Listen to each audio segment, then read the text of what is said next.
you know. So we'll discuss about audit report today. Explain the kinds of audit reports and what are the different types of audit reports. State the various types of audit reports. ఏది ఇచ్చినా సరే మీకు question same meaning. Okay, first the fair report. Fair report is also called as clean report. అంతే కదా, ఫెయిర్గా ఉండడం అంటే correct report ఇవ్వడం అనమాట. ఎటువంటి లూప్ హోల్స్ లేకుండా, ఎటువంటి మిస్లీడ్ చేయకుండా రిపోర్ట్ని కరెక్ట్గా ఇవ్వడం. When the auditor gets completely satisfied about the fact that the financial statement, that is profit and loss account and balance sheet, presents a true and fair view of the company and that the company is following the accounting principles and statutory requirements, then in such a case he would give an unqualified or clean report or fair report. So మీరు ఎవరైతే client, auditor client ఎవరైతే ఉన్నారో ఆ client ఇచ్చిన information అంటే financial statements, balance sheet, profit and loss account కానీ balance sheet, మిగతా documents అవన్నీ కూడా కరెక్ట్గా ఉండి కరెక్ట్గా చెక్ చేసి తర్వాత ఈ అకౌంటింగ్ ప్రిన్సిపల్స్ కానీ ఇవన్నీ కరెక్ట్గా ఫాలో అయితే, ఇప్పుడు ఈ ఎవరైతే ఆడిటర్ సాటిస్ఫై అయ్యాడో ఈ ఐటమ్స్ అన్నీ, then he'll give the clean report.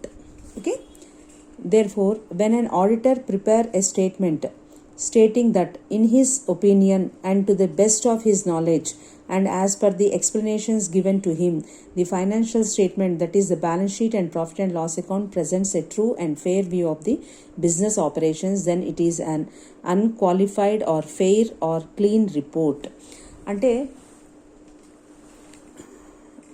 ఇప్పుడు మనకి ఆడిటర్ ఒక స్టేట్మెంట్ ప్రిపేర్ చేస్తాడు stating that in his opinion, తన ఒపీనియన్ ప్రకారము, తనకున్న నాలెడ్జ్ ప్రకారము, బెస్ట్ నాలెడ్జ్ ప్రకారము and as per the explanations, అంటే ఈ క్లయింట్ ఎక్స్ప్లెనేషన్స్ ప్రకారము తను ఏమైతే అబ్జర్వ్ చేశాడో ఫైనాన్షియల్ స్టేట్మెంట్ అంటే బ్యాలెన్స్ షీట్ కానీ ప్రాఫిట్ అండ్ లాస్ అకౌంట్ కానీ ఏదైతే అబ్జర్వ్ చేశాడో ఆ అబ్జర్వ్ చేసినది క్లియర్గా ట్రూగా అతను రిపోర్ట్ రాస్తాట. Okay, next, an auditor giving an unqualified opinion must not make any reference to the particular aspects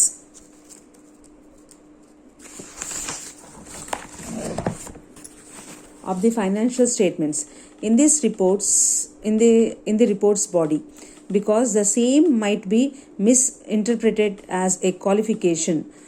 So ఇక్కడ ఏదైతే రిపోర్ట్ ఇచ్చామో, as auditor giving an unqualified option must not make any reference to particular aspects of the financial statements in the reports body because the same might be misinterpreted as a qualification. So ఇక్కడ ఏదైతే qualification గురించి ఏది mention చేయలేదో ఆ స్టేట్మెంట్లో, దాని గురించి misrepresent అంటే తప్పుగా చేసే అవకాశాలు ఉన్నాయి అంటున్నాడు. Okay, moreover in few cases the report reader would understand in a better way. Moreover in few cases the report reader would understand in a different way. ఇప్పుడు ఏదైనా ఒక స్టేట్మెంట్ ఉన్నప్పుడు ఆ స్టేట్మెంట్ని ఒక్కొక్కరు ఒక్కొక్క విధంగా అర్థం చేసుకునే అవకాశం ఉంటుంది. సో దాని ఎగ్జాక్ట్ మీనింగ్ నేను ఇలా అర్థం చేసుకున్నాను, నువ్వు అలా అర్థం చేసుకున్నావు అంటాం కదా, అలా ఆ విధంగా. Moreover in few cases the report reader, ఎవరైతే రిపోర్ట్ రాశాడో, would understand in it better way the financial statements if his attention is laid on vital issues like unusual events, accounting policies and so on. So ఇక్కడ ఎలా ఉంటుందంటే financial statements గురించి అతను కరెక్ట్గా అంటే important issues ఉంటాయి కదా, లైక్ ఈవెంట్స్ కానీ, అన్యూజువల్ ఈవెంట్స్ కానీ, లేకపోతే అకౌంటింగ్ పాలసీస్ కానీ, ఇవన్నిటి మీద మిస్అండర్స్టాండ్ చేసుకునే అవకాశం ఉంటుందన్నమాట. Qualified audit report. Qualified audit report refers to the report which is given by the auditor. So qualified అంటే perfect audit report refers to the report which is given by the auditor. Auditor ఇస్తట when he or she opens that the balance sheet does not, opinion, balance sheet does not present a true and fair view of the company's state of affairs, or the profit and loss account does not present a true and fair view of the profit and loss account for the year.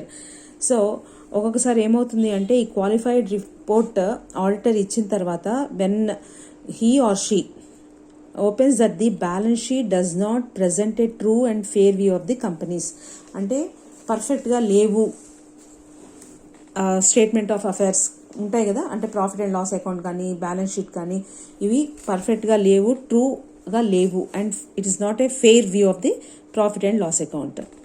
Okay, this situation which make the auditor to give qualified report must be material, that is, if in case any material requirements of act or accounting standards break the law, then in such a case the auditor must give a qualified report. Okay, so ఈ ఒక్కొక్కసారి accounting standards ప్రకారం లేకపోతే అది qualified report కాదు, కానీ but auditor should break it and he has to present a true and fair qualified report. Okay, in case when an auditor gives a qualified report, then he or she should decide the following. So ఒకసారి qualified report ఇచ్చిన తర్వాత client whether he or she they have to decide it అనమాట. ఎలా decide చేయాలి అంటే as to which particular issue their reservations are applied, whether the auditor firmly disagrees or whether he or she does not have proper proof to make a decision with respect to material terms on accounts, whether in any of the cases the queries are so material that they influence the presentation of a true and fair view. Okay, so ఇలా auditor ఏదైతే మళ్ళీ report qualified report ఇచ్చాడో దాని మీద కొన్ని వాళ్ళ opinions వాళ్ళు discuss చేస్తారనమాట. Next, piecemeal report. The auditor may not give the option on the whole financial statements. His opinion may be related to few items that are contained in the statements.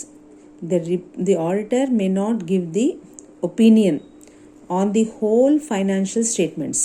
So మొత్తం financial statements మీద auditor he may not give his opinion. His opinion may be related to few items. తన opinion మొత్తం financial statements చెప్పకుండా ఒక few items మీదే చెప్తాట that are contained in the statement on which he can satisfactorily give an option after audit. కొన్ని items మీద మాత్రమే satisfactory report ఇవ్వగలట. Okay, అతను మొత్తం ఆడిట్ అయిపోయిన తర్వాత. This opinion of auditor given on the financial statement is called as piecemeal option. So దీని ఏమంటారంటే piecemeal option అంటారు. And the auditor's report having such opinion is called a piecemeal report. ఏదైతే అలా audit చేశాడో దాన్ని piece meal audit అంటారో, దాని మీద ఏదైతే రిపోర్ట్ రాశాడో దాన్ని పీస్ మీల్ రిపోర్ట్ అని కూడా అంటారు. Next, disclaimer of opinion. Disclaimer of opinion. The situation where an auditor is unable to express his opinion due to some reason in his report, then this report is treated as disclaimer of opinion. The situation where an auditor is unable to express his opinion. So ఒకవేళ auditor కొన్ని సిచ్యువేషన్స్లో తను express చేసుకోలేకపోయాడు తన ఒపీనియన్ని due to some reason, ఏదో some reasons వల్ల in his report, then this report is treated as disclaimer of opinion అని రాస్తారు. Okay, justified facts are to be incorporated in a disclaimer opinion. Justified facts అంటే justification అనేది ఇవ్వాలి, correct facts అనేది introduce చేయాలి.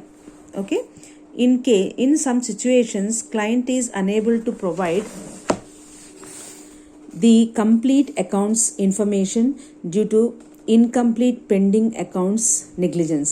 So ఇక్కడ ఒక్కొక్కసారి ఏమవుతుందంటే ఈ డిస్క్లైమర్ రిపోర్ట్ అనేది ఎందుకు ప్రిపేర్ చేయాల్సి వస్తుందంటే, ఎందుకు ఉంటుందంటే బికాజ్ మన క్లయింట్ ఎవరైతే ఉన్నారో ఆ క్లయింట్ ప్రాపర్గా అకౌంట్స్ ఫుల్గా చేయకపోవడము, పెండింగ్ వర్క్ ఉండిపోవడము, ఈ పెండింగ్ వర్క్ నెగ్లిజెన్స్ వల్ల, కేర్లెస్నెస్ వల్ల సరిగ్గా ప్రిపేర్ చేయకపోతే ప్రాపర్ ఇన్ఫర్మేషన్ వాళ్ళు సబ్మిట్ చేయరు ఆడిటర్కి సరిగ్గా సబ్మిట్ చేయకపోతే ఈ కాంట్ ఆడిట్.